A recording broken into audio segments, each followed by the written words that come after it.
اعوذ باللہ من الشیطان الرجیم بسم اللہ الرحمن الرحیم۔ حضرت انس رضی اللہ تعالیٰ عنہ سے روایت ہے، وہ نبی اکرم صلی اللہ علیہ وآلہ وسلم سے بیان کرتے ہیں کہ آپ نے فرمایا، تم میں سے کوئی شخص مومن نہیں ہو سکتا یہاں تک کہ اپنے بھائی کے لیے وہی چیز پسند کرے جو اپنے لیے پسند کرتا ہے۔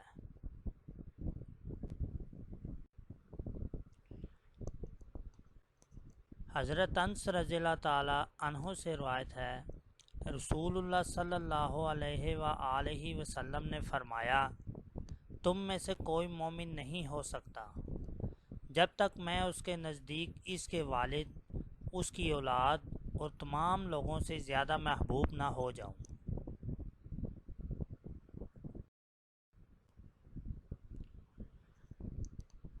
حضرت انس رضی اللہ تعالیٰ عنہ سے روایت ہے، وہ نبی اکرم صلی اللہ علیہ وآلہ وسلم سے بیان کرتے ہیں،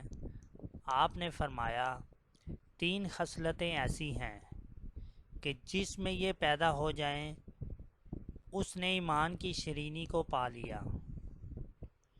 ایک یہ کہ اللہ اور اس کا رسول صلی اللہ علیہ وآلہ وسلم اس کے نزدیک باقی تمام چیزوں سے زیادہ محبوب ہوں،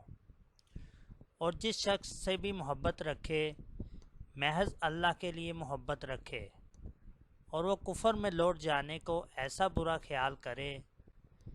جیسا کہ آگ میں گرائے جانے کو برا سمجھتا ہے۔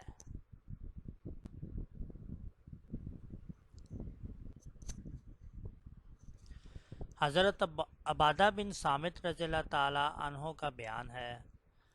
اور یہ بدری صحابی اور عقبہ والی رات کے نقبہ میں سے ایک نقیب ہیں۔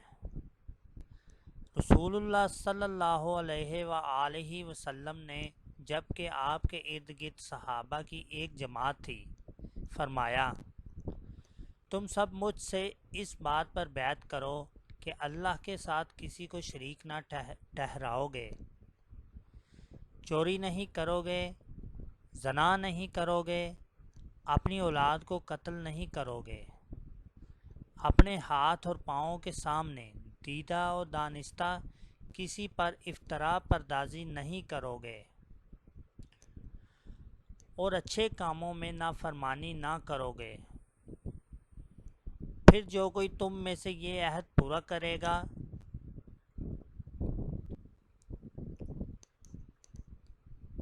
اس کا ثواب اللہ کے ذمہ ہے، اور جو کوئی ان گناہوں میں سے کچھ کر بیٹھے اور اسے دنیا میں اس کی سزا مل جائے تو اس کا گناہ اتر جائے گا، اور جو کوئی ان جرائم میں سے کسی کا ارتکاب کرے پھر اللہ نے دنیا میں اس کی پردہ پوشی فرمائی تو وہ اللہ کے حوالے ہے کہ چاہے تو قیامت کے دن اسے سزا دے یا معاف کر دے۔ ہم نے ان سب شرطوں پر رسول اللہ صلی اللہ علیہ وآلہ وسلم سے بیعت کر لی۔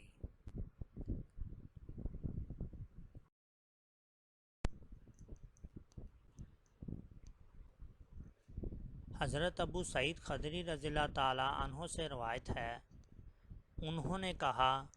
رسول اللہ صلی اللہ علیہ وآلہ وسلم نے فرمایا، وہ زمانہ قریب ہے جب مسلمان کا بہترین مال بکریاں ہوں گی، جن کو لے کر وہ پہاڑوں کی چوٹیوں اور بارش کے مقامات کی طرف نکل جائے گا، اور فتنوں سے راہ فرار اختیار کر کے